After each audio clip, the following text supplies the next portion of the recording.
Assalamu alaikum, muhterem millettaşlar. İsәнмесез, кадерле тамашачыларыбыз. Табигать кояштан башка, кеше бәхеттән башка яши алмый. Җир шарындагы һәрбер кеше дә бәхетле булсын дигән теләктә тапшыруыбызны башлыйбыз. Дөнья малы Аллаһның көлемсерәве ул. Аңа кара, ләкин башың әйләнмәсен. Сәрхуш булма дип язып калдырган Җәләлетдин Руми хәзрәтләре. Менә шушындый күркәм кыска гына җомга нәсихәтеннән соң тапшыруыбызны башлыйбыз. Җомга вәгазендә Ярдәм мәчете имамы Фәнис хәзрәт Мингәрәев балаларның ата-анадан үрнәк алуы, хәерле үрнәк турында сөйләп уза. Үз мәшгуль булып эш йөртүчеләр күп. Алар үз эшчәнлеген көйләгәндә нинди кануннарга таяна? Мәсьәләнең хукукый аспектлары юрист киңәше сәхифәсендә булыр. Бөек Ватан сугышы елларында Мәскәүдән алып Берлинга кадәрге арада бихисап совет солдатларының сөякләре шәшелеп ята. Алар үзләренең тормышын, үзләренең гомерен фашизмнан дөньяны азат итүгә багышлаган затлар. Әлеге һәйкәлләр бүгенге көндә нинди хәлдә? Безнең хәбәрчебез Лилия Гыйззатуллина видеоязмасы. Фашизмнан азат ителгән Европа илләрендә дә совет солдатларына рәхмәт йөзеннән мәхәббәт һәйкәлләр куелган. Европа буенча хәрби мемориалларның саны 4000-нән артып китә. Аларда Кызыл армиянең 2 миллион ярым солдаты һәм офицеры күмелгән. Австриядә совет гаскәрләренә һәйкәл 1945 елның августында куела. Ул Вена шәһәренең Шварценберг плац мәйданында урнашкан. 12 метрлы солдат сыны. Хәрбинең күкрәгендә Шпагин пулеметы, бер кулында җиңү байрагы, икенчесендә алтын калкан. Болгарияда совет гаскәрләре батырлыгына багышланган 400-гә якын һәйкәл бар. Шуларның иң танылганы Алёша дип йөртелә. Ул 1957 елда Бунаджи колхозында ачыла. Әлеге һәйкәлнең прототипы Сибир егете Алексей Скурлатов. Ул сугыш вакытында әлеге шәһәрдә хәрби элемтәче булып хезмәт итә. Шунда яшәүчеләрнең берсе аның рәсемен ясап калдыра. Бөек Ватан сугышында һәлак булучыларга багышланган һәйкәл Бөек Британияда да бар. Ул 1999 елда хәрби музей паркы территориясендә ачыла. 3 метрлы композициядә кулына кыңгырау тотып, башын иеп басып торучы хатын-кыз сурәтләнгән. Совет хәрбиләренә рәхмәт йөзеннән куелган һәйкәл Норвегиядә да бар. Ул 1947 елны Осло шәһәрендә куела. Бу соры граниттан ясалган 4 кырлы стелла. Каршында совет солдатының барельефы куелган һәм Норвегия сезгә рәхмәт дип язылган. Чехиядә совет солдатларына куелган һәйкәл Прага шәһәренең зиратында урнашкан. Композиция 2 совет солдаты фигурасыннан гыйбарәт. Аларның берсе җәйге, икенчесе кышкы киемнән. Плитәнең өстендә урак һәм чүкеч төшерелгән 5 кырлы йолдыз куелган. Янында 400 совет солдаты күмелгән. Республикабызда Тахир Якупов исемендәге фестиваль старт алды. Әлеге фестиваль турында тулырак белер өчен студиябызга кунаклар чакырдык. Әлеге фестиваль конкурсын оештыручылар продюсер Җәүдәт Гыйльманов һәм Теләче районы Иске Жюри мәдәният йорты мөдире Равил Насыйбуллиннар белән сөйләшәбез. Хәерле көн. Исәнмесез. Җәүдәт әфәнде, ничек башланып китте менә бу игелекле идея, бу бик сау, бик матур эш, минем күңелемә бик муафик булып тора. Ничек кирип киттегез? Беренчедән, шуны әйтәсем килә, минем тамырларым Теләче районыннан. Минем әти, менә бу Иске Жюри, Карашты авылы, Ылы Теләҗе авылы, алар бер сельсовет инде. И шулай бер Теләчегә кайтканда Равил белән без очраштык, Равилне күптән беләм инде. И сүз китте менә бу Тахир Якупов турында. Аңлаттылар дип, аның турында, аның иҗатын чөнки дә күп менә яшьләрне сорасаң, күбесе белмиләр дә, кем ул Тахир Якупов. Шуңа күрә без якташлар буларак Равил белән сөйләштек тә, менә бу фестиваль әйдә оештырып карыйк әле дип. Но алдан без аны уйлаган теге район күләмендә генә ясарга дип, шундый беренче ел район. Аннары уйладык та, нәрсә куркып торабыз? Нишләп куркабыз? Тахир Яковны исемен сразу күтәрергә кирәк, теге вакыт якни белән башламыйска, сразу күптән башларга дип инде без аны республика күләм дип ясадык. Мәдәният министрлыгы моны хуплый инде, раслый һәм ярдәм итәләр. Ну, без анда хәле барып җитмәдек әле, но район җитәкчеләре белән сөйләштек, алардан безне хупладылар, рәхмәт әйттеләр. Аны теге менә бу фестиваль оештыру мәсьәләсе буенча күпме мөмкинлегебез бар, булышабыз диделәр. Минем уйлавымча, изге эшкә каршы килергә тиеш түгелләр инде беркемдә. Шулай инде. Равил әфәнде, бүгенге көндә оештыру мәсьәләләре ничегрәк бара? Менә гаризалар кабул итә башладыгызмы? Бүгін де аның ғаризалар қабыл итү башланды. Катнашучылар үзләренең ссылкаларына видеороликларын җибәрәләр. Анда инде безнең положение язылган инде. Иң беренче җыр Тахир Якупов җырлаган җырлар булырга тиеш. Җибәрә башладылар. Ғаризаларны күренә. Монда яшь чикләве бармы? Яшь чикләүләре юк. 15 яшьтән алып, үскә хәле югары хәллек яшь чикләүләре куелмаган. Плюс чиксезлеккә кадәр. Плюс чиксезлеккә. Жюри билгеләнгәнме әле кемнәр икәне? Әле жюри турында уйлаган да юк. Хәзер менә у 1 августка хәтле җыябыз җырларны. Аннары инде жюри Эш башлана. Эш башлана, но теге менә алдан сөйләшкән кешеләр бар. Кемдер киләм ди, кемдер юк ди. Менә беренче кеше белән сөйләшелгән бар. Алар инде алар арасында 1-2-3 кеше булам дип әйткән кешеләр бар. Равил әфәнде, бүгенге көндә Тахир Яковның мирасы, минем уйлавымча, хайран гына яхшы дәрәҗәдә сакланган һәм алга таба да эш тукталмас дип уйлыйм. Аның мирасын менә кассеталарын, җырларын, үз әйберләрен, шәхси әйберләрен саклау буенча инде. Бүгенге көндә Тахир Яковның безнең күрше авылында, иске җирлегенә кергән Караштау авылында аның нигезе бар. Без аның берничә ел элек кенә инде аның иҗатына багышланган мероприятие үткәргән идек. Анда музей, безнең туган якны өйрәнү музее бар. Анда аның аерым кассеталары, ул уйнаган тальяннар саклана. Бүгенге көндә менә минем үземдә дә Тахир Якупов үзе киеп, җырлап, үзе йөрткән түбәтәй. Менә безгә аның үзенең туганнан апасы биргән иде. Мин менә үземдә менә музейга тапшырырмын дип килдем, чөнки музейга сакланырга тиеш дип, менә шушы түбәтәйне ул киеп, җырлап йөргән. Мин алар күп кенә социаль челтәрләрдән караганда да, фотоларда нәкъ именно шушындый узор белән түбәтәй күргәнем бар иде. Менә шул түбәтәй менә минем кулда как раз. Әгәр дә менә бу фестиваль конкурс матур итеп уңышлы гына килеп чыкса, минем уйлавымча, бу инде Тахир Якововны халыкка кайтаруда бик зур адым, бик яхшы бер эш гамәл булачак. Ну, без дә шуга ышанабыз инде. Без якташлар Тахир Якововны иҗатын күтәрмәсәк, кем күтәрергә тиеш аны? Мин шулай дип уйлыйм. Номинацияләргә килгәндә җыр гына күздә Бер тотыла. номинациялар бездә юк дип әйтергә була. Безнең менә 15 яшьтән башлап, чөнки нишләп 15 яшьтән теге яшьрәк балалар алар белән мәшәкате бик күп дип. Анысы да дөрес. Да, менә бу кичкенә балалар белән без шуңа күрә чикләдек 15 яшьтән аларак. 150 яшькә хәтле теге до бесконечности менә кем үзе. Аннар тагын нәрсә безгә әйткән кешеләр бар. Менә фестивальләр күп, ниләр күп дип. Тахир абый ул хәвәскәр җырчы булган. Ул укымаган бер кайда да. Ул менә Алла биргән шундый сәләт аңа җырларга. Ул шуны белән җырлап йөргән. Мәдәният министрлыгы каршында курслар узган инде ул. Менә шундыйрак. Но укымаган ул теге аның белеме. Шуңа күрә без монда инде җыябыз хәвәскәр автор теге җырчыларны менә. Бездә бик күп кеше җырлаучы кешеләр. Ну куркалармы нәрсәме? Шуңа күрә без аларны чакырабыз, курыкмагыз, катнашыгыз. Монда бит куркыныч әйбер юк. Теге бу елны җиңмәсәгез, икенче елга җиңәрсез дип без бу фестивальне ташларга җыйнмыйбыз. Ел саен уздырырга җыйнабыз. Шулай да катнашучыларга ниндирәк киңәшләр бирергез? Җыр сайлаганда, мәсәлән, фестивальгә нинди җыр белән килсеннәр? Андый таләпләрегез юкмы? Юк, андый тырышлык кирәк инде, тавыш кирәк инде. Аннары тагын нәрсә, менә без әйттек бит инде. Бер җыр бездә 40 ничә сакланган аның җыры бар. Менә без таптык 43 җыр бездә бар алар. Менә шул җырлар арасында алар сайларга тиешләр үзләренә, аларның тавышларына килешә торган җырын. Тагын бер җырны инде алар үзләре кайсы җыр телиләр, аны шуны җырларга тиешләр инде. Но бүген көндә бит хокук дигән әйбер бар. Менә без һәрбер җырчыга әйтәбез, миңа уже күп шалтыраткан кешеләр бар. Сез бу җырлаган җырның хокугын аларга тиеш авторлардан. Рәхмәт торарга дип. Менә шундый бер бар. Менә шунсы мин җырчыларга әйтәсем килә. Чөнки киләләр, җырлыйлар, аннары безгә кемдә хокук килеп, бездән сорыйлар, нишләп алар ул җырны җырладылар дип.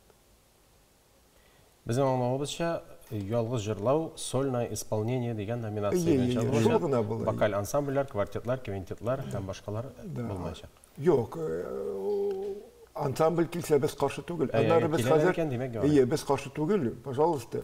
Аннары безне менә уйлап торабыз, теге хәвәскәр һәм профессионал җырчылар. Без бит әйтмибез теге укыган кешеләр килмәгез безнең фестивальгә дип. Но аларны да чагыштырып булмый. Монда минем Миңгол абый искә төшә, Миңгол Багизович Галиев, ул татар җырында утырадыр. Мин әйтәм, Миңгол абый профессионалларны хәвәскәрләрдән аерырлар микән? Ул кәгазен тоткан килешкә әйтеп, аерырлык булса аерырлар инде кеш. Аерырлык булса дип нәрсәдер язып утырган. Шуны тегене, менә шулар менә уйлап торабыз, менә аларны аерырга дип. Но шунысы бар. Кайсы вакытта теге конкурста була бит, менә ике җырчы кемне сайларга жюри белми.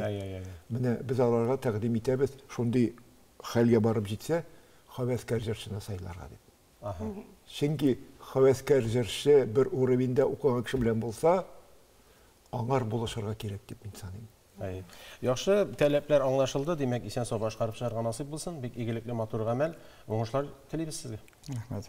Хөрмәтле тамашачыларыбыз, хәзер сезнең белән Үзбәкстан Республикасы Ташкент шәһәренә барып кайтыйк. Ташкент шәһәрендә тарихи урыннарда, хәзер заманча биналарда бик күп. Аларны безнең хәбәрчебез дә күреп кайтты. Үзбәк кардәшләребезнең архитектурасы, мәдәнияте, тарихы шактый кызыклы һәм без менә шул хакта бер видеоязма карап узарбыз. Ташкентның иске шәһәрендә урнашкан Чорсу базары Урта Азияның иң борынгы базарларының берсе санала. Анда бүген дә моннан берничә гасырлар элек кебек үк тормыш кайнап тора. Күк гөмбәзле бизәкләп ясалган бинаның диаметры 350 метр чамасы. Кыш өчен төзелгән 3 катлы базар бинасында лифт та бар. Биредәге товарның күплегеннән башлар әйләнә. Беренче катта сөт һәм ит продуктлары, тәмләткечләр. Өске катта кипкән җиләк-җимеш, шикләвек, хәлвә һәм виноград суы белән шикәр ширбәте кушып ясалган нават сатыла.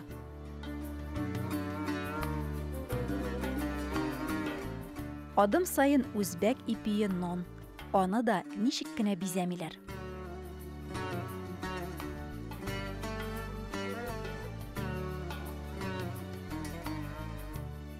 Чорсу бинасы янында тиз арада тамак ялгап алырга да мөмкин. Биредә шашлык, хасып, пылау, лагман, шурпа, нарын, ханум, шулай ук тандырдан әле генә алынган самсаны да авыз итәргә була. Базар янында гына метро станциясе. Шунысын әйтергә кирәк, Ташкенттагы метрополитен Үзәк Азиядә иң беренчеләрдән булып 1977 елда төзелгән. Һәр станция билгеле бер тематикага багышланган. Мәсәлән, күренекле үзбәк төрки шагыйре, фәлсәфәче Алишер Наваи станциясе иң матуры дигән фикер бар. Гөмбәзләрдә үзбәк милли бизәкләре, диварларда шагыйрьнең поэмаларына нисбәтле паннолар урнаштырылган.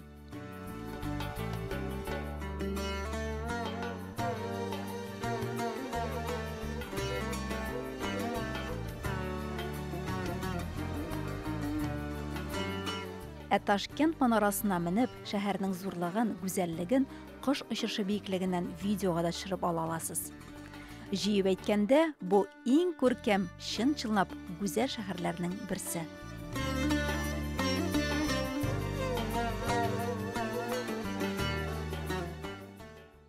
Иш артларында үз эшләрен ачып, үз мәшгуль булып теркәлгән эшмәкәрләр күбәя бара. Үз мәшгуль бу билгеле бер салым режимы. Ул үзенә эшләүчеләрнең барысын керемнәрен легаллаштыру мөмкинлеген бирә. Хәзерге вакытта үз мәшгуль булып теркәлү авыр түгел, бер каяда барасы юк, ләкин шулай да сораулар барлыкка килә. Дөрестән дә без җәмгыятьтә яшибез һәм күп кенә кешеләр белән ниндидер мөнәсәбәтләргә керәбез. Димәк, әлеге эшнең юридик аспекты да сораулар тудыра. Юрист киңәш сәхифәсе аларга җавап бирәчәк. Хәерле иртә, хөрмәтле тамашачылар. Biz bugün үз мәшгульләр белән эшләү ничеклекләрен әйтеп үтәрбез.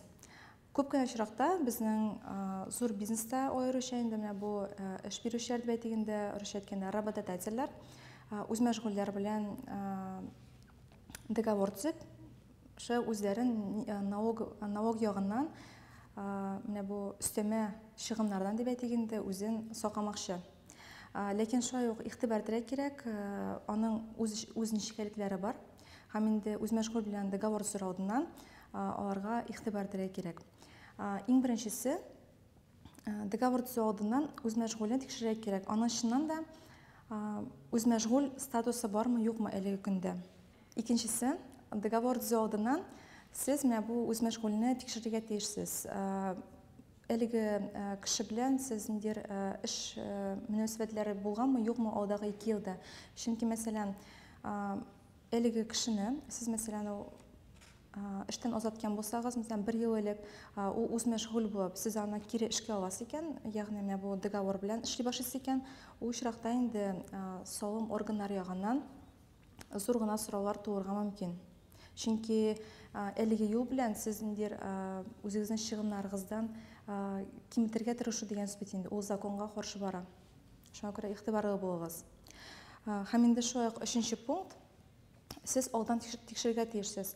Менә сез ул үз мәшгульгә акча түлисез икән, аның бит инде доход булып кирип бара. Ул чынлап та аның инде эшләве, аның эше, чынлап та менә бу үз мәшгуль системасына туры киләме, юкмы? Шуны алдан тикшерергә тиешсез. Һәм инде иң мөһим пункт, ул 4нче, дөрес договор төзергә кирәк. Әгәр дә сез үз мәшгуль белән төзегән договорда нинди дә булса икеле пунктлар булса, ул шулай ук сезгә килеп сораулар бирергә мөмкинлек тудырачак. Салым органнарына яисә башка органнардан шулай ук кызыксыну тудырырга мөмкин. Һәм инде салым түләгәндә бик игътибарлы булыгыз. Һәм инде үзегезне һәм үзегезнең эшегезне саклагыз. Елның иң матур вакыты ул мөгаен яз айларыдыр. Нәкъ менә май айыдыр, чөнки бөтен җир ап-ак чәчәккә күмелә. Шуннан да шулай, хәзер менә табигатьнең иң хозур, иң рәхәт мизгелләре, һәм без аның кадерен белеп калырга тиештер.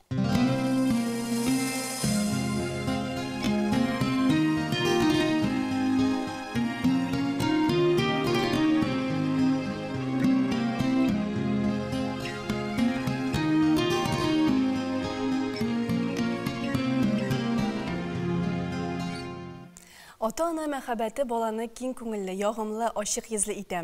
Шушы мәхәббәт җылысы балада намуслылык, йомшак күңеллелек тәрбияли. Ата-ана үрнәге баланы хезмәттә тәрбияләү өчен тәэсирле алым. Оясында ни күрсә ошканында шул булыр дип безнең халкыбыз. Бик зирәк, бик тапкыр, дөрес әйтелгән сүзләр. Сабый чакта гаиләдә алынган үрнәк, тәрбия гомер буе озата бара. Elhamdülillahi Rabbil Alamin ve salatu ve selamu ala hayri halqillah Muhammed ve ala alihi ve sahbihi ve selimi teslimen. Amma ba'd, galamlarımızın hocasına, uluq Rabbimiz Subhanahu Teala bizge rahmet şükürlerimiz hem de maqtavlarımız bulsaydı. Qadirli Peygamberimiz Muhammed aleyhissalatu vesselam bizge onun ahli beytine to'xtalsiz salavat şerifelerimiz hem de senedagalarımız erişseydi. Hemme bizge de Rabbimizning nimetli selamı bulsaydı. Assalamu alaikum ve rahmatullahi ve berekatuh. Hürmetli cemaat. Elhamdülillah, mine şu şevval aylarında biz sizden bilen bir meseleni anlav düşünü için bir kıysa bilen an fikirge yebiliğalı. Günlerden bir günni bir ata tırışıp nersedir əzirlənə iken. Şundan soň balası yigirip kelgende sıra iken, "Ati sen nerse işlewing" digeç, aytayken atisi, "Oğlum, mene dev atiyin alagaydı, hazır aның bizge keregi yok. Min bir kapşık bilen bir jeyme buldırdım. Hem şunu koluna tutturup, anı yırtыбыздан qovып çıkarmakçı bulam. Aның bizge hajati kalmadı" dey. Şundan soň balası oylap turganda başın iyip, aytadi, "Ati, tağın bir kapşık bilen bir jeyme әзірлеп qo'yaldi ekan." Atisi sıraydı, "Balam, anik keraktisin sena şuşu jeyme bilen kapşık" degeç, ola narsa deb javob bergan. Amin seni qovып çıgargan vaqtda, qapşıqda jeymada izlep yürmesi için hasarlap qo'yal deb javob qaytargandi.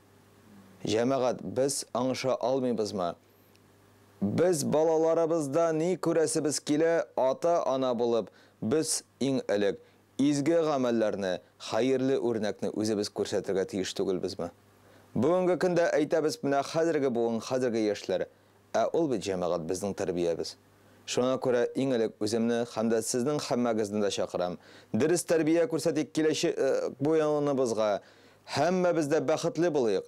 Endi diriz o'rnak bilan kelasi buvinlarimiz o'sib, bizga baxt, saodat ham ikki dunyo iliqligi bo'lib turularini bizning tirishliqlarimiz sababchi bo'lsa edi. Assalomu alaykum va rahmatullohi va barakatuh.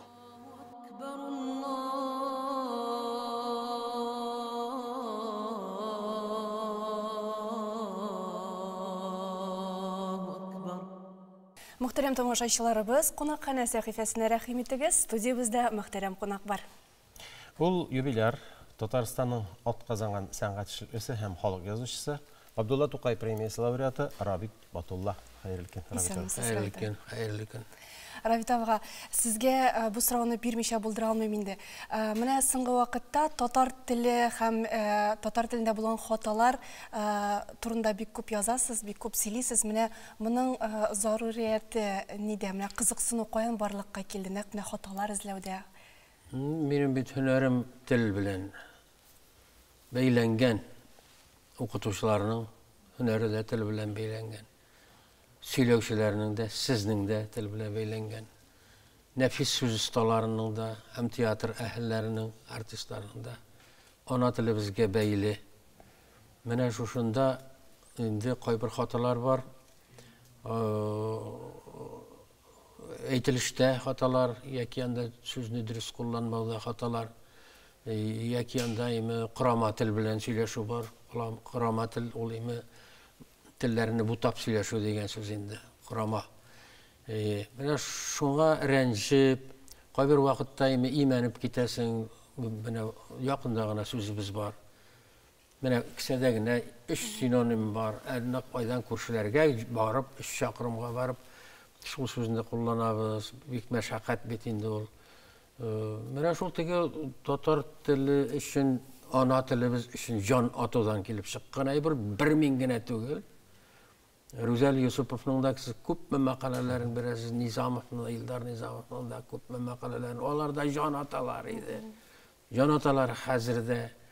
Һәм гомумән без артистлар, сез язучылар, без барыбыз да ана теленең чагында куелган кешеләр. Менә шуннан килеп чыга. Рабит абый бер әңгәмәдә, моннан берничә ел элек үгендә әйткән идегез, миңа ешкына әйтәләр, менә син төрле юнәлештә эшлисең, бер генә кадакка кага торсаң, хәерлерәк булмас иде микән дигәнрәк фикерләр яңгыраталар дигән идегез. Менә юбилей елында, быел хәзерге вакытта бу караш үзгәрмәдеме, фикер ничегрәк? Әйткәләр инде барыбер, әйткәләр, ләкин инде соң, хәзер соң инде. Жанрдан жанрга күчүне дә инде, күп жанрда эшләүне дә әйтәләр инде. Бер кадакка гына суккан кешеләр шагыйрь генә. Беләсезме, ул кешеләр хаклы түгел дип уйлыйм мин. Барысын да тикшереп карарга кирәк, үзеңне сынап карарга кирәк. Әйтик, Сибат Хаким бары тик шигырь генә язды. Хасан Туфан бары тик шигырь генә. Ә Токташ барысын да эшләде. Менә ул кешенең холкыннан килә. Холкыннан килә. Токташ ул драмасында язды, кино сценарийсында язды, прозасында язды. Ул сахнадан яндырып үзенең шигырьләрен сөйләгән кеше, иң оста декламаторларның берсе ул. Маяковскийдан кала, Кутуйдан, Гадел Кутуйдан. Хәзер инде бүгенге көндә аркаиллар, Рүзәл Мөхәммәд Шиннәр дәвам итә, үз шигырен үзе уку. Ул нәфис сүз остасы. Әле шигырьдә дә нәфис сүз куллана. Ул нәфис сынапта. Инде аның сөйләүе дә нәфис. Ике тапкыр нәфис сүз остасы булырга тиеш монда. Менә шул хикмәте, аннан соң алар хаклы булып чыкмады бит. Менә мин 90 китап чыгарган кеше. Әйтергә дә куркыныч име. 90 китап чыгарган кеше минеме? Анда романы да бар, анда аның хикәясе дә бар, мәкаләләре бар, анда тәрҗемәләр күпме име. Буларны мин барсында эшләргә тиеш идем. Тузга язмаган хәлләр генә. Тузга язмаган хәлләр 2 том, 3 том име. Алар бит документлар барсы да име кирәк алар. Шул кирәклек мин эшләмәсәм кем эшләр дигән сүздән име. Назым Хикмәтнең бар име, мин янмасам кем яныр? Син янмасаң, ул янмаса, мин янмасам, кем безнең өчен яныр? Ул тик тормастан, тик тормас халыктан килә. Мин шигырьдә язып карадым. Кешегә сер итеп кенә әйтәм сезгә яме. Башка кешегә сөйләп бирмәгез. Ләкин миннән шагыйрь чыкмады. Аллаһ Тәгалә тарафыннан миңа шагыйрьлек куәсе бирелмәгән. Куә талант дигән сүз. Истидат, талант дигән сүз име. Язып карадым мин. Һәм акыллы Олы шағирләргә дә күрсәтеп карадым. Ondan soң, шаммим, мин былай язам. Мин дә былай гына яза алам дип тотынасың бит инде. Шуннан соң миңа эме Рөстәм Коты соңгысында әйттем, бу шигырьләреңне син матбугатка бирдең, мен әйтәм, юк. Тукай бүләге бирергә кирәк сиңа. Шушы шигырьләреңне бастырмаганың өчен, шушы шүптән коткарган өчен, ниме татар әдәбиятын шушы халтурдан коткарган өчен име сиңа Тукай бүләген әллә качан бирергә кирәк иде. Ай катайтты име.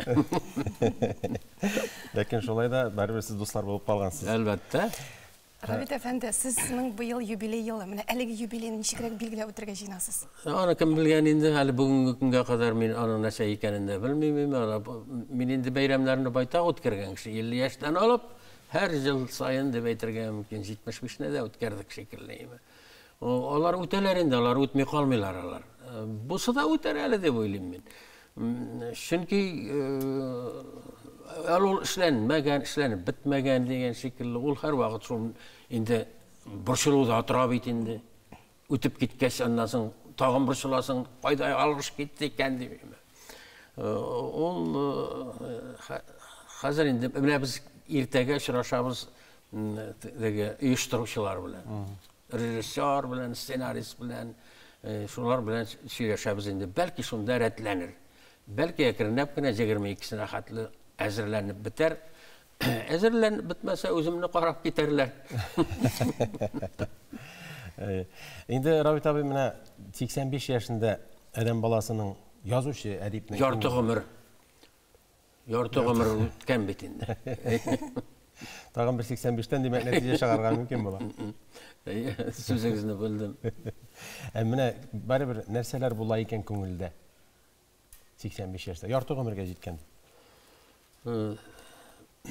Ярты гомер аны биттеме үлем дип уйламыйсың?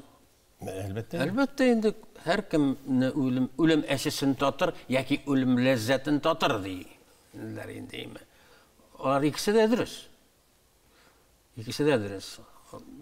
Әйтик андай бит үлем якасына үлем алган бик авырта торган авыру сыздана торган кешеләргә бит ул ләззәт. Котылу. Ләззәт тә ул.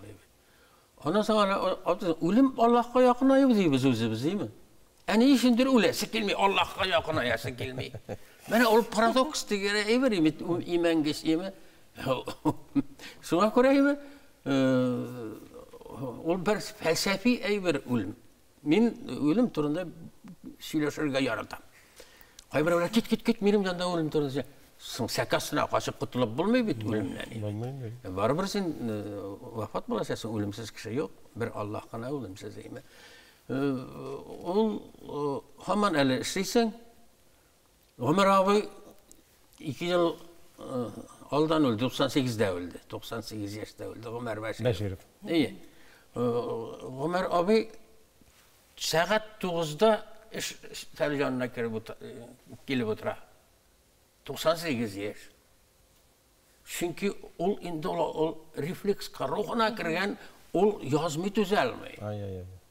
Бәлки аның язарга үзе сүзе дә калмагандыр инде. Бәдән дәрәҗәсендә. Ләкин инде шушында сызгылап булса да, нәрсә дә булса, ул барыбызда да шулайдыр.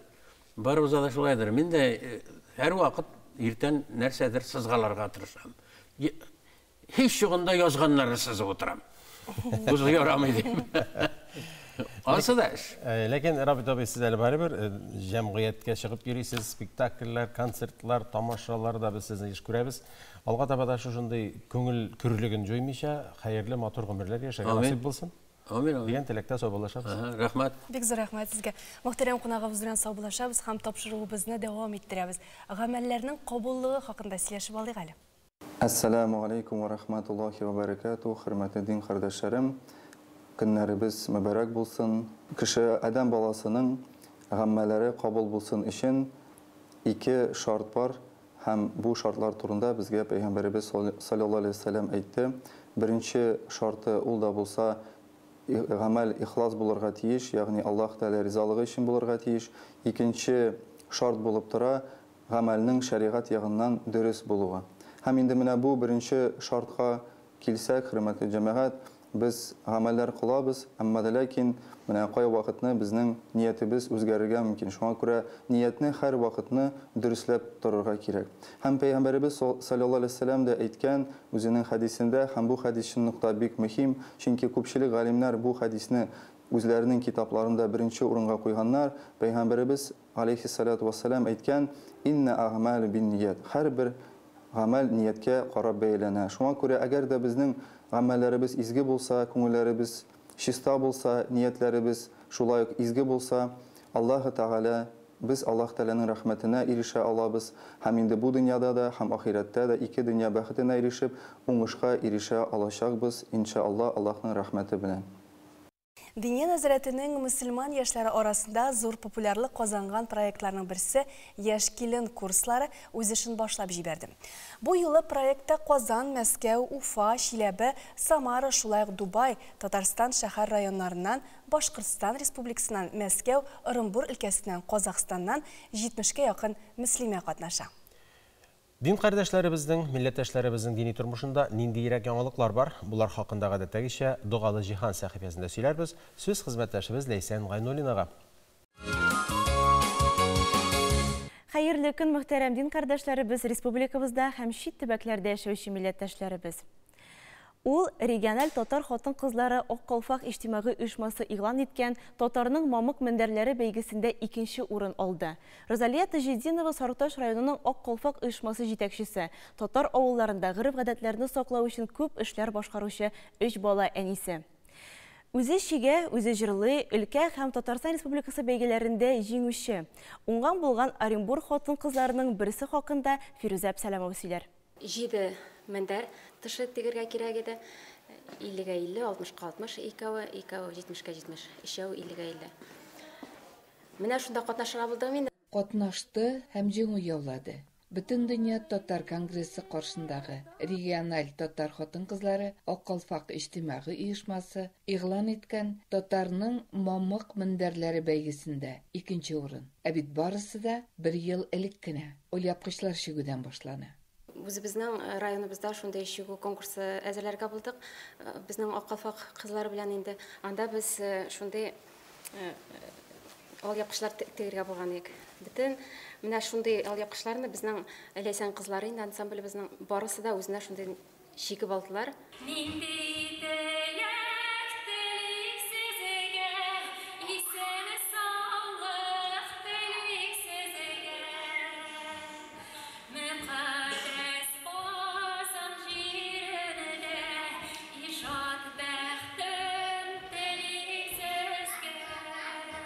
Әллә ничә төрле калфаклар тоже шундай мастер-класслар эшләп, һәрберебезнең төрле йырларыбызга төрле калфаклар бар безнең. Розалия Таҗетдинова Сарыташ районында Ак Калфак оешма җитәкчесе, күп милли чараларны оештыручы һәм проектлар авторы. Ләйсән татар халык ансамбле солисты. Башкортстанда узган Җырлый Гали фестивалендә һәвәскәр ансамбльләр арасында коллектив җиңү яулый.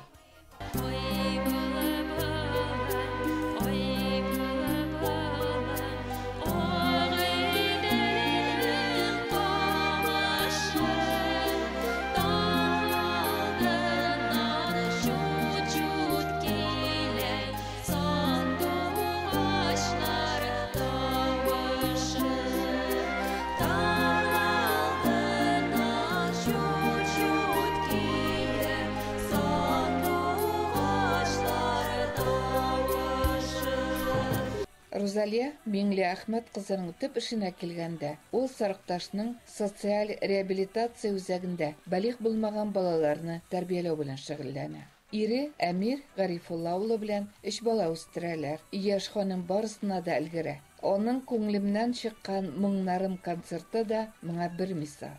Без үзебезнең тапшыруларыбызда һәрдаим Россия киңлекләрендә сибелеп яшәүче йөзләгән татар авылларындагы мәчет, мәдрәсәләрнең тарихларын, аларның бүгенге хәле һәм анда гомер итүче дин кардәшләребез тормышлары белән һәрдаим танышып барабыз.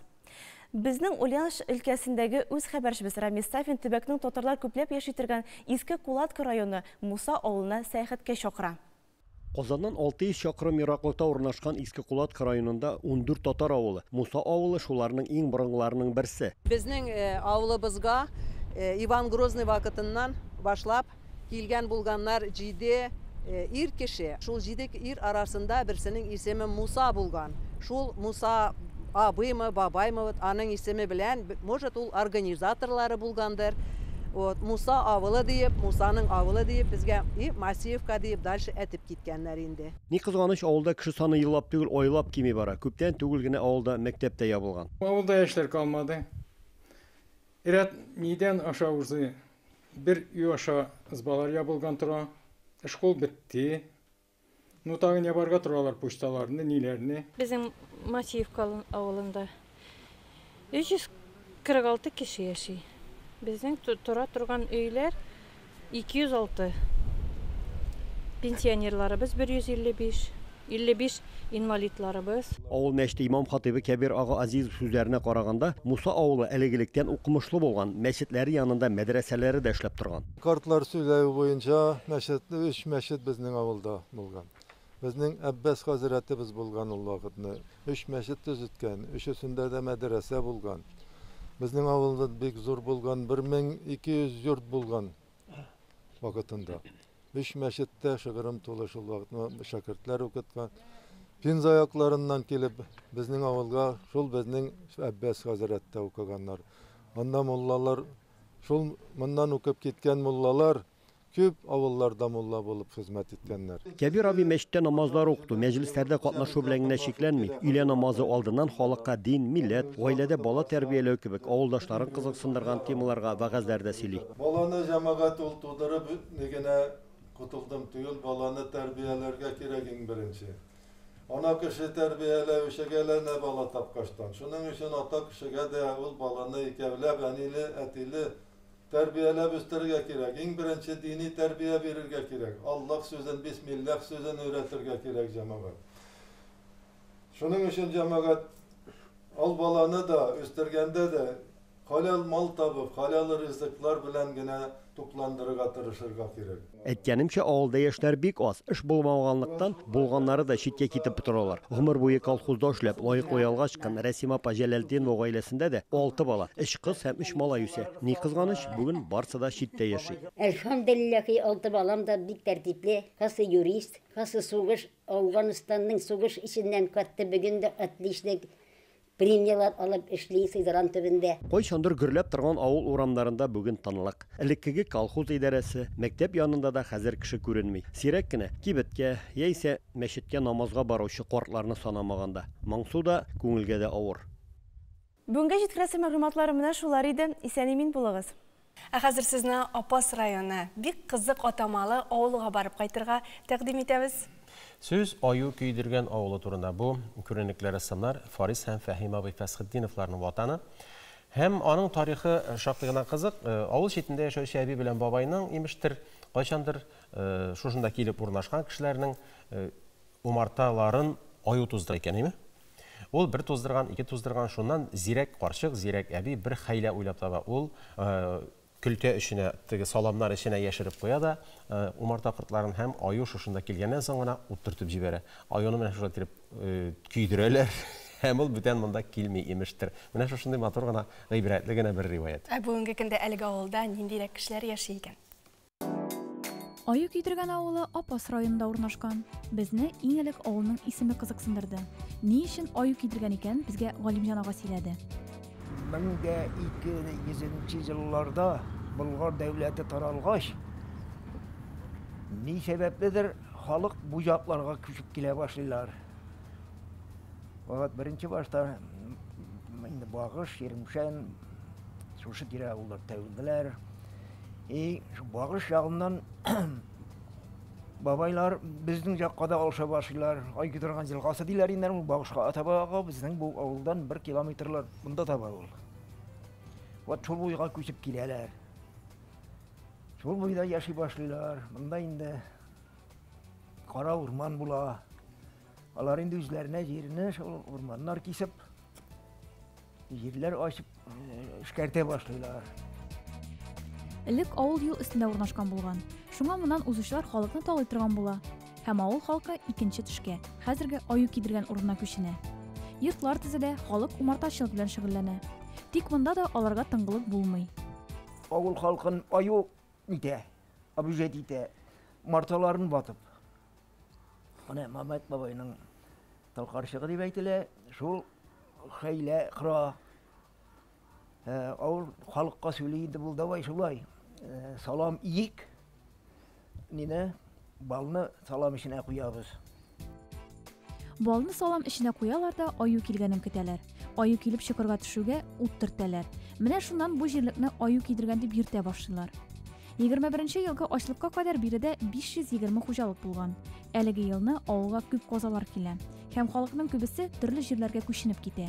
Аю китергән зур түгел, әмма дә һәр урамы тыгрыгы чиста, төзек.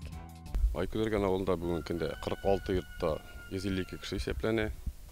2015 елда хөкүмәттән президент программасы нигезендә яңа клуб төзелде. Яңа клуб эченә безнең бик кирәкле фельдшерлык пункты эченә кереп калды. Халык бик канәгать. Аю китергән авылы кичкенә генә булса да үзе яратып кешеләр үзе безнең кичкенә шәһәрчек төзеп бирделәр. Чыннан да бу авылны шәһәрчек дип атап була. Халкы аның тырыш, уңган, 10-20 сыер асраучы гаиләләр дә бар. Ат тотучылар күп. Һәр хуҗалыкта диярлек каз, үрдәк үстерәләр. Аю кидергән үзәге матурлыгы, төзеклеге булган кешеләре белән таң калдырды, яраттырды. Җомга көне хәйр көне сәхифәсенә керешәбез. Студиябезнең даими гунагы Зәкәт хәйрия фонды хезмәткәре Динар Зыяддинов. Ассаламу алейкум. Ассаламу алейкум, Динар. Динар, бер атна вакыт тиз генә уза китә. Менә бу атна ниндирәк яңалыклар белән килдегез инде? Бу атнада безнең яңалыклардан инде шул яңа сборлар ачылды дип әйтсәк тә була. Менә бу безнең инде бәйрәмнәр булды.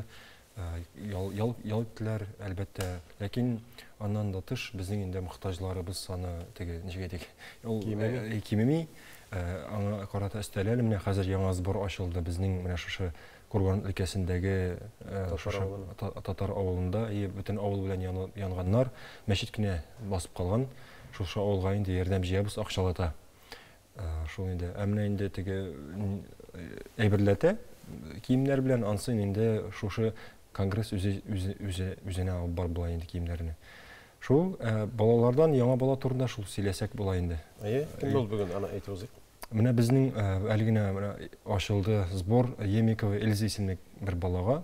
Анарга инде 18 яшь үзе тулды.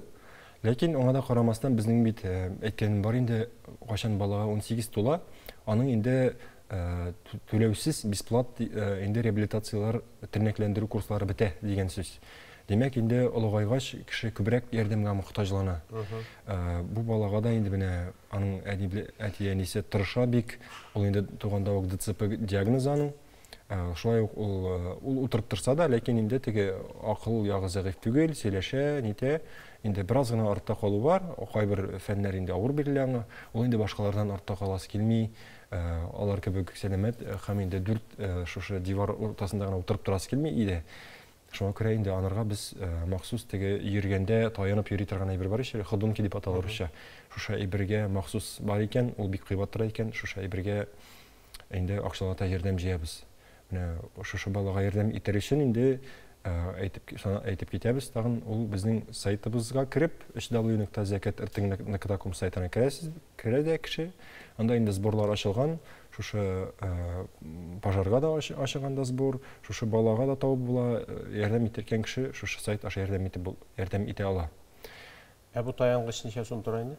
Бу таянгыч аның төрлеләре бар, модельләреннән торадыр дип аңладым мин. Без инде уртача шу 60 мең ала берсе. Менә икенче усул, ул да ярдәм итәргә, ул да булса безнең инде СМС аша без инде аны кабатлыйбыз. Әгәр дә безнең мәсәлән гаилә мөселман гаиләсе икән, һәм инде алар ярдәмдә мохтаҗ икән, ягъни закат алырга хокуклы икән, ул чакта без инде аларга СМС аша җибәрәбез. СМС аша ярдәм җибәрә алабыз инде. Бу ярдәм итүчеләр өчен 77-15 кыска номерына закат сүзен язабыз да, һәм инде кирәкле сумманы күрсәтеп, яисә күрсәтмичә инде СМС юлыйбыз. Күрсәтсәк инде без күрсәткән сумма китә, күрсәтмәсәк инде сумманы ул 150 сумманы алачак. Шулай итеп ярдәм итеп була. Башкача усуллар белән ярдәм итәргә теләүче кешеләр инде әлбәттә безгә шалтыратып белешә алар, яисә килеп китә алар. Адресыбыз Казан шәһәре Тукай урамы 89. Инде телефоныбыз WhatsApp-тан язабыз дисәләр, инде 8987 225 3322. Монда шалтыратта була. Минем аңлавымча, инде Эльзаның үзенең омтылышы, менә шушы сәламәт яшәү рәвеше белән тормыш алып барырга теләге шактый зурдыр. Әлбәттә, ул беләсезме, менә кайчан син һәрбер әтияне үзенең баласына иң яхшысын тели инде. Менә әтияне аның андый балалар алар үзләре көчле була. Көчле була, аларны андый теге сынауларына җиңми. Ләкин әтиянисенең күңелендә менә аларның күңелләренә карыйсың, күзләренә карыйсың да, аларның менә шушы ничек әйтик, балаларына нинди яхшылык теләүләре чагыла, һәм инде менә шушы ярдәм итәргә теләү хиссе тагын да арта, синдә теге ничек булдырасың, шул ярдәм итәсең килә инде тизрәк менә шушы күңелне үзгәләндерә, әтиянисенең ярдәм итәргә мөмкинлекләр булмавы. Шулай да ярдәм итәргә теләгән кешеләр күпме? Сез нинди булса статистика алып барасыз? Әйе, бездә менә Яндекс метрика дигән әйбер бар инде. Аннан карап була, безнең сайтта да күзәтеп була, инде күзәтеп барабыз, булай Аллаһка шөкер. Теге ничек әйтик, әгәр дә теләгән кеше ярдәм итә инде, менә мәсәлән, күптән түгел бер балага сбор ачтык. Икенче көнне үк бер кеше Аллаһның рәхмәте белән 60 меңне явып куйган, шундый ук җибәргән. Менә шундый очраклар бик күп. Хәзерге вакыт соң арада теге ярдәмчел безнең халык, Аллаһка шөкер. Моңа инде Аллаһка шөкер генә дияргә кирәк, чөнки үзләренең дә әҗердән үтсен, үзләренә дә саваплары булсын. Бу балаларга да ярдәм итсен. Сезгә дә зур уңышлар шушы эшләрне оештырган өчен. Рәхмәт. Исән саулыгыз. Милләтнең йөзен билгеләүче һәм аны башка милләт вәкилләре белән дуслаштыручы ул ризык. Кунак кисә татар халкы милли ризыкларыбызны, гөбәдия, бәлеш, эшпишмак, шәк-шәкне тәкъдим итә. Бүген без элеш пешерергә булдык. Элеш чын татар милли ризыгы, икенче төрле әйтсәк, кичкенә бәлеш. Һәм шунысы мөһим, аның барлык ингредиентлары да үзебездә Татарстанда җитештерелгән.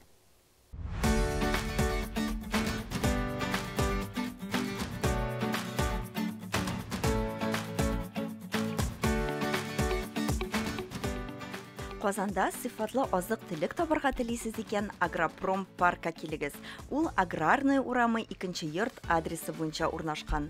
Агропаркның үзенең зур парковкасы бар. Уңайлыклар әнә шуннан ук башлана.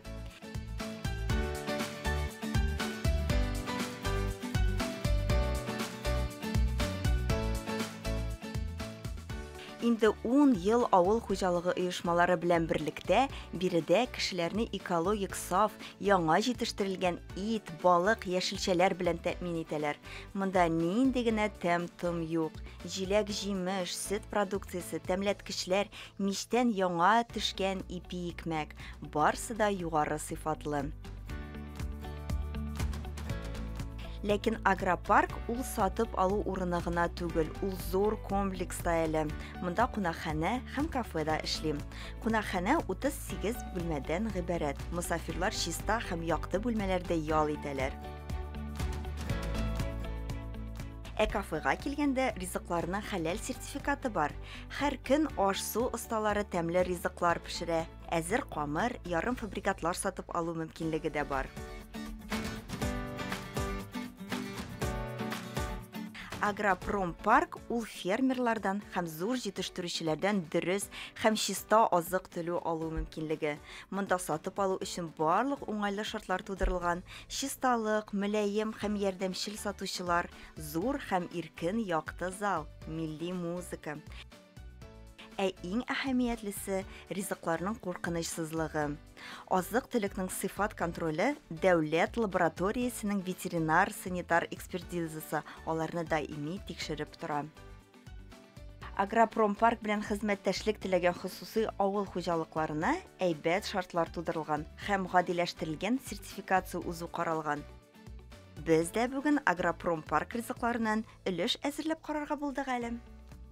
Татар халкының милли ризыклары бик күп. Шуларның берсе өлеш. Өлеш дигәч тә кемнеңдер күз алдына кичкенә генә бәлешләр килеп баса. Мәсәлән, башкортларга якын татарлар өчен өлеш ул аш икән.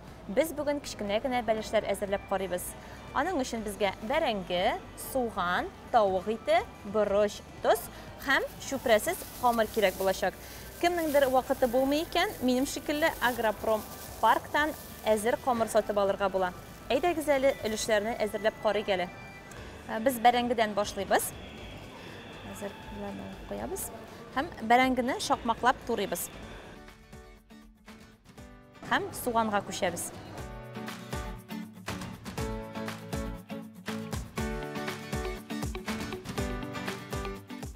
Хәзер итне турыйбыз. Шулай ук шакмаклап.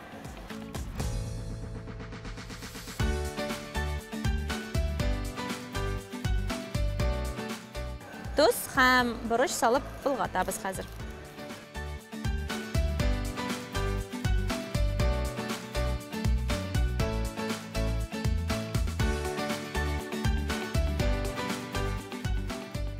Кечкенә генә камырны алдык, ул безнең капкач булачак. Калганын инде түгәрәкләп җәябез.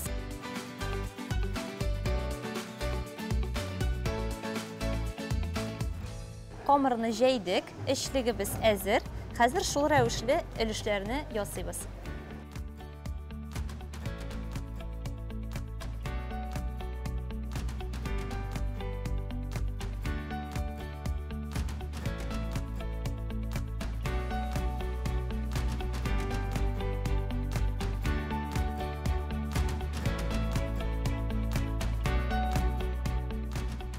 Менә шундый өлешләр килеп чыкты безнең. Хәзер без аларны 190 градуска 50 минутка мичкә куябыз.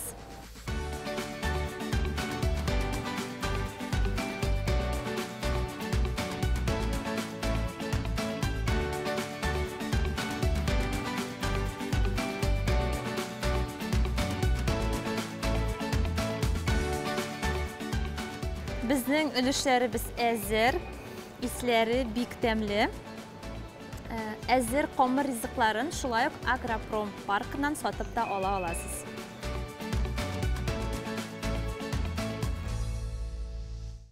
Елның иң матур вакыты ул магайын яз айларыдыр. Нәкъ менә май айыдыр, чөнки бөтен җир аппак чәчәккә күмелә. Шуннан да шулай, хәзер менә табигатьнең иң хозур, иң рәхәт мизгелләре, һәм без аның кадерен белеп калырга тиештер.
Республикабызда Тахир Якупов исемендәге фестиваль старт алды. Әлеге фестиваль турында тулырак белер өчен студиябызга кунаклар чакырдык.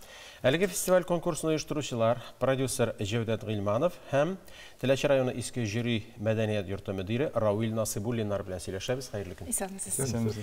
Җәүдәт әфәнде, ничек башланып китте менә бу игелекле идея, бу бик сау, бик матур эш, минем күңелемә бик муафик булып тора. Ничек кирип киттегез? Ну, беренчедән шуны әйтәсем килә, минем тамырларым Теләче районыннан. Минем әти, менә бу иске жюри, Карашты авылы, Ылы Теләҗе авылы, алар бер сельсовет инде. И шулай бер Теләчегә кайтканда Равил белән без очраштык, Равилне күптән беләм инде. И сүз китте менә бу Тахир Якупов турында. Анаттылар дип, аның турында, аның иҗатын, чөнки дөрестән дә күп менә яшьләрне сорасаң, күбесе белмиләр дә кем ул Тахир Якупов. Шуңа күрә без якташлар буларак Равил белән сөйләштек тә, менә бу фестиваль әйдәйштырып карыйк әле дип. Но алдан без аны уйлаган теге район күләмендә генә ясарга дип, шундый беренче ел район. Аннары уйладык та, нәрсә куркып торабыз? Нишләп куркабыз? Тахир Яковлевның исемен сразу күтәрергә кирәк, теге вакыт якни белән башламыйска, сразу күптән башларга дип, инде без аны республик күләм дип ясадык. Мәдәният министрлыгы моны хуплый инде, раслый һәм ярдәм итәдер. Ну, без анда хәле барып җитмәдек әле. Но район җитәкчеләре белән сөйләштек, алардан безне хупладылар, рәхмәт әйттеләр. Аны теге менә бу фестиваль оештыру мәсьәләсе буенча күпме мөмкинлегебез бар, булышабыз диделәр. Минем уйлавымча, изге эшкә каршы килергә тиеш түгелләр инде беркемдә. Әлбәттә. Шулай инде. Равил әфәнде, бүгенге көндә оештыру мәсьәләләре ничегрәк бара? Менә гаризалар кабул итә башладыгызмы? Бүгенге аның гаризалар кабул итү башланды. Катнашучылар үзләренең ссылкаларына видеороликларын җибәрәләр. Анда инде безнең положение язылган инде. Иң беренче җыр Тахир Якупов җырлаган җырлар булырга тиеш. Җибәрә башладылар. Гаризаларны күренә. Монда яшь чикләве бармы? Яшь чикләүләре юк. 15 яшьтән алып, үскә хәлле югары хәллек яшь чикләүләре куелмаган. Плюс чиксезлеккә кадәр. Плюс чиксезлеккә. Жюри билгеләнгәнме әле кемнәр икәне? Әле жюри турында уйлаган да юк. Хәзер менә беренче августка хәтле җыябыз җырларны. Аннары инде жюри эш башлана. Эш башлана, но теге менә алдан сөйләшкән кешеләр бар. Кемдер киләм ди, кемдер юк ди. Менә беренче кеше белән сөйләшелгән бар. Алар инде алар арасында бер-ике эш кеше булам дип әйткән кешеләр бар. Равил әфәнде, бүгенге көндә Тахир Якововның мирасы, минем уйлавымча, хайран гына яхшы дәрәҗәдә сакланган һәм алга таба да эш тукталмас дип уйлыйм. Аның мирасын менә кассеталарын, җырларын, үз әйберләрен, шәхси әйберләрен саклау буенча инде. Бүгенге көндә Тахир Якововның безнең күрше авылында, иске җирлегенә кергән Караштау авылында аның нигезе бар. Без аның берничә ел элек кенә инде аның иҗатына багышланган мероприятие үткәргән идек. Анда музей, безнең туган якны өйрәнү музее бар. Анда аның аерым кассеталары, ул уйнаган тальяннар саклана. Бүгенге көндә менә минем үземдә дә Тахир Якупов үзе киеп, җырлап, үзе йөрткән түбәтәй. Менә безгә үзенең туган апасы биргән иде. Мин үземдә менә музейга тапшырырмын дип килдем, чөнки музейга сакланырга тиеш дип, менә шушы түбәтәйне ул киеп, җырлап йөргән. Мин алар күп кенә социаль челтәрләрдән караганда да, фотоларда нәкъ именно шушындый узор белән түбәтәй күргәнем бар иде. Менә шул түбәтәй менә минем кулда как раз. Әгәр дә менә бу фестиваль конкурс матур итеп уңышлы гына килеп чыкса, минем уйлавымча, бу инде Тахир Якововны халыкка кайтаруда бик зур адым, бик яхшы бер эш гамәл булачак. Без дә шуга ышанабыз инде. Без якташлар Тахир Якововны иҗатын күтәрмәсәк, кем күтәрергә тиеш аны? Мин шулай дип уйлыйм. Номинацияләргә килгәндә җыр гына күзәтү булган. Бер номинациялар бездә юк дип әйтергә була. Безнең менә 15 яшьтән башлап, чөнки нишләп 15 яшьтән теге яшьрәк балалар алар белән мәшәкате бик күп дип. Ансы да дөрес. Менә бу кичкенә балалар белән без шуңа күрә чикләдек 15 яшьтән аларак 150 яшькә хәтле теге до бесконечности менә кем үзе. Аннар тагын нәрсә безгә әйткән кешеләр бар. Менә фестивальләр күп, ниләр күп дип. Тахир абый ул хәвәскәр җырчы булган. Ул укымаган бер кайда да. Ул менә Алла биргән шундый сәләт аңа җырларга. Ул шуны белән җырлап йөргән. Мәдәният министрлыгы каршында курслар узган инде ул. Менә шундыйрак. Но укымаган ул теге аның белеме. Шуңа күрә без монда инде җыябыз хәвәскәр автор теге җырчыларны. Менә бездә бик күп кеше җырлаучы кешеләр. Куркалармы, нәрсәме? Шуңа күрә без аларны чакырабыз, курыкмагыз, катнашыгыз. Монда бит коркыныч әйбер юк. Теге бу елны җиңмәсәгез, икенче елга җиңәрсез дип без бу фестивальне ташларга җыенмыйбыз, ел саен уздырырга җыенабыз. Шулай да катнашучыларга ниндирәк киңәшләр бирергез? Җыр сайлаганда, мәсәлән, фестивальгә нинди җыр белән килсеннәр? Андый таләпләрегез юкмы? Юк, андый тырышлык кирәк инде, тавыш кирәк инде. Аннары тагын нәрсә, менә без әйттек бит инде. Бер җыр бездә 40 ничә сакланган аның җыры бар. Менә без таптык 43 җыр бездә бар алар. Менә шул җырлар арасында алар сайларга тиешләр үзләренә, аларның тавышларына килешә торган җырын. Тагын бер җырны инде алар үзләре кайсы җыр телиләр, аны шуны җырларга тиешләр инде. Но бүген көндә бит хокук дигән әйбер бар. Менә без һәрбер җырчыга әйтәбез, миңа уже күп шалтыраткан кешеләр бар. Сез бу җырлаган җырның хокугын аларга тиеш авторлардан. Рөхсәт сорарга дип. Менә шундый бер бар. Менә шунсы мин җырчыларга әйтәсем килә. Чөнки киләләр, җырлыйлар, аннары безгә кемдә хокук килеп, бездән сорыйлар, нишләп алар ул җырны җырладылар дип. Безнең аңлавыбызча, ялгыз җырлау, сольное исполнение дигән номинация буенча вокаль ансамбльләр, квартетлар, квинтетлар һәм башкалар булмаячак. Юк, ансамбль килсә без каршы түгел. Аннары без хәзер без каршы түгел, пожалуйста. Аннары без менә уйлап торабыз, теге хәвәскәр һәм профессионал җырчылар. Без бит әйтмибез теге укыган кешеләр килмәгез безнең фестивальгә дип. Но аларны да чагыштырып булмый. Монда минем Миңгол абый искә төшә, Миңгол Багизович Галиев, ул татар җырында утырадыр. Мин әйтәм, Миңгол абый профессионалларны хәвәскәрләрдән айырырлар микән? Ул кәгазен тоткан кеш әйтеп, айырырлык булса айырырлар инекәш. Айырырлык булса дип нәрсәдер язып утырган. Шуны тегене, менә шулар менә уйлап торабыз, менә аларны айырырга дип. Но шунысы бар.